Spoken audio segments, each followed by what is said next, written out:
তৃণমূল কত সিট পাবে নাকি সিট পাবে না সেই বিষয়টা একটু বলো, নাহলে লোকে জানতে পারবে না তো। চালু হয়ে গেছে। আচ্ছা দাদারা, আমরা কোথায় যাচ্ছি এবং কি উদ্দেশ্যে যাচ্ছি?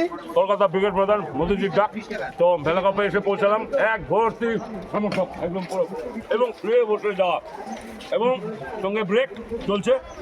তো আগামী দিন প্রায় 15 লাখ, যেটুকু শুনেছি 15 লাখ বিজেপি সমর্থক ব্রিগেড ময়দান ভরাবে, তার উদ্দেশ্যে জয় শ্রীরাম। জয় শ্রীরাম বলো। জয় শ্রীরাম। আমরা যাচ্ছি পরিবর্তনের উদ্দেশ্যে। তো পরিবর্তন কি আমাদের এই পশ্চিমবাংলা হবে? কি মনে হচ্ছে যে চারপাশের এই আবহাওয়া দেখে? 100% পরিবর্তন হবেই।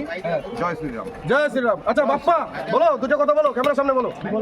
মানে পশ্চিমবঙ্গে এই 26-এর নির্বাচনে যে তৃণমূল কত সিট পাবে নাকি সিট পাবে না সেই বিষয়টা একটু বলো, নাহলে লোকে জানতে পারবে না তো। তৃণমূল 26-এর নির্বাচনে 100-র বেশি সিট পাবে না, কারণ লোককে তো ইনফরমেশন দিতে হবে। একদম এই একদম। ফালাকাটা বিধানসভা থেকে আমাদের ফুল ট্রেন লোক ভরে যাচ্ছে।